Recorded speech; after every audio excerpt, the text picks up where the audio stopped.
अस्सलाम वालेकुम। मेरा नाम डॉक्टर एजाज़ हुसैन है। मैं पेशे के एतबार से पीडियाट्रिक यूरोलॉजिस्ट हूँ और मैं शिफा इंटरनेशनल हॉस्पिटल इस्लामाबाद में एज ए पीडियाट्रिक कंसल्टेंट काम करता हूँ। ये यूरोकॉन में पीडियाट्रिक यूरोलॉजी के वर्कशॉप के हवाले से आया था और ये यूरोलॉजी का एक एनुअल मेला समझ लें या फंक्शन होता है जिसमें तमाम मुल्क से यूरोलॉजिस्ट पाकिस्तान से यूरोलॉजिस्ट ज्वाइन करते हैं। यहाँ पे वो अपने एक्सपीरियंस शेयर करते हैं और नए दोस्तों से मुलाकात होती है। यहाँ पे नए टेक्निक्स, नए इनोवेशंस का भी यहीं पे अवेयरनेस मिलती है और ये एक बहुत ही अच्छा फोरम है रेजिडेंट के लिए भी और कंसल्टेंट्स के लिए भी।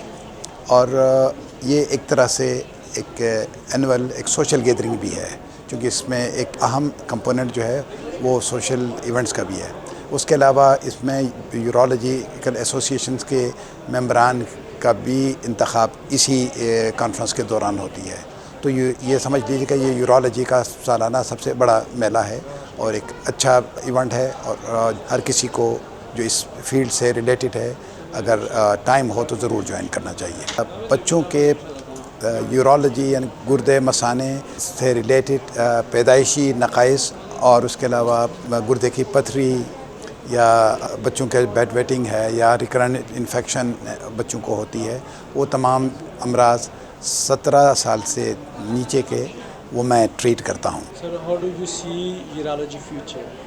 और ये यूरोलॉजी जो है ये one of the rapidly proliferating field, इसमें डे बाई डे इम्प्रूवमेंट आ रही है और नए नए इंस्ट्रूमेंट्स इंट्रोड्यूस हो रहे हैं। इनफैक्ट तमाम सर्जिकल स्पेशलिटी में यूरोलॉजी इनोवेशन के एतबार से सबसे आगे है। यूरोलॉजी का मुस्तकबिल बहुत ज़्यादा अच्छा है और आगे चल के ये यूरोलॉजी मज़ीद सुपर स्पेशलिटीज़ की सूरत में डेवलप होगी।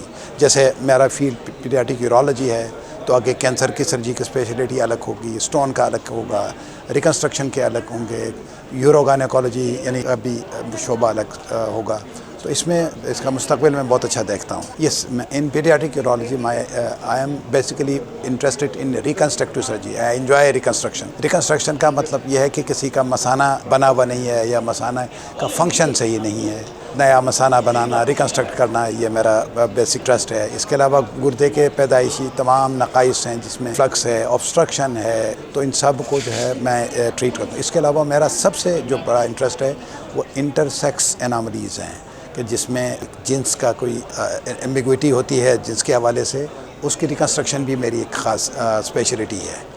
What is the success rate of reconstructive surgery? अब बहुत अच्छा रिज़ल्ट है और अब अगर आप इन जनरल कहें तो एटलीस्ट 95-99% सक्सेस है इसकी, लेकिन जो 1% है वो फेलियर ना कहिएगा। इनका थोड़ा सा कॉम्प्लिकेशन पॉसिबिलिटी होती है लेकिन वो भी ट्रीटेबल होते हैं। लेकिन सक्सेस के हवाले से highly satisfying and successful procedures होते Can हैं। you give any example of any patient without highlighting the name?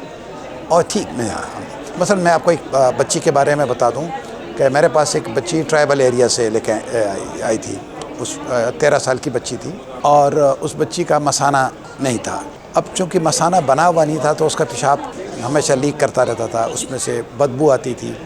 मुझे उसकी माँ ने रोते हुए बताया कि मेरी बेटी किसी और इवेंट, स्कूल तो दूर की बात है, जब हमारे घर पे मेहमान आते हैं तो हम घर से बाहर निकाल देते हैं ताकि इससे स्मेल ना आए। और वो बच्ची अपनी 13 साल ज़िंदगी उसने घर के सामने एक पत्थर के नीचे एक बोल्डर के पीछे वो हमेशा तन्हा बैठी रहती थी। मैंने उसका मसाना रिकन्स्ट्रक्ट किया, अल्हम्दुलिल्लाह वो बच्ची कॉन्टिनेंट हो गई और अब वो बच्ची उसने माशाल्लाह से कुरान शरीफ पढ़ लिया, उसने दीनी तालीम हासिल की। अब वो एक ख़वातीन के मदरसे में बच्चों को पढ़ाती हैं। तो इस तरह की जब सक्सेस मैं देखता हूँ तो मुझे बड़ी सेटिस्फेक्शन होती है। Any message for the young urologist? मेरा मैसेज ये है कि अब जो है ये सुपर स्पेशलिटी का दौर है। अब अगर आपने किसी अच्छे इंस्टीट्यूशन में किसी बड़े शहर में कोई नाम बनाना है तो आपको किसी सुपर स्पेशलिटी का इंतखाब करना होगा। इवन अगर आप यूरोलॉजी में हैं तो यूरोलॉजी में कोई सब स्पेशलिटी यूरोलॉजी फेलोशिप करने के बाद किसी सुपर स्पेशलिटी का इंतखाब कीजिए, like paediatric urology, urogynaecology, oncological urology या स्टोन सर्जरी में अपना नाम बनाइएगा, क्योंकि सक्सेस जो है वो किसी ख़ास चीज़ में एक्सपर्टीज़ डेवलप करने को कहते हैं। आप हर चीज़ का मास्टर नहीं हो सकता। پیرنٹس سے یہ میسیج ہے کہ ایک تو پہلی بات یہ کہ آج کل بہت سارے یورولوجیکل اناملیز اینٹی نیٹلی یعنی حمل کے دوران ڈیٹیکٹ ہو جاتے ہیں، تو حمل کے دوران ایٹ لیسٹ پہلے 4-5 مہینے کے بعد ایک الٹرا ساؤنڈ ضرور کرنا چاہیے۔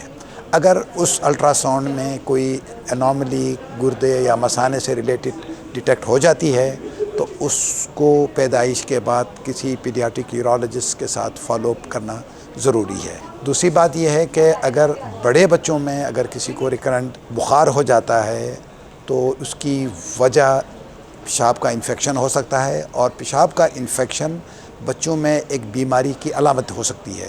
تو اگر کسی بھی بچے کو بار بار انفیکشن ہو رہا ہو تو دیکھ لیجئے کہ کہیں اس کے پیدائشی کوئی گردوں میں یا مثانے کا کوئی مسئلہ تو نہیں ہے، یہ ایوالویٹ ہونا ضروری ہے۔ اور تیسری امپورٹنٹ بات یہ ہے کہ ایک دفعہ کچھ امراض ایسے ہوتے ہیں جن کی ایک دفعہ سرجری کے بعد ان کا کام ختم نہیں ہوتا، انہیں لائف لانگ فالو اپ کی ضرورت ہوتی ہے۔ تو اگر ایسا کوئی بچہ آپ کا ہے جس کو فالو اپ کی ضرورت ہے تو اس میں نیگلیجن نہ کیجیے گا، چونکہ ان میں سے بہت سارے بچے ایسے ہوتے ہیں جنہیں لائف لانگ کیئر کی ضرورت ہوتی ہے۔ Thank you very much.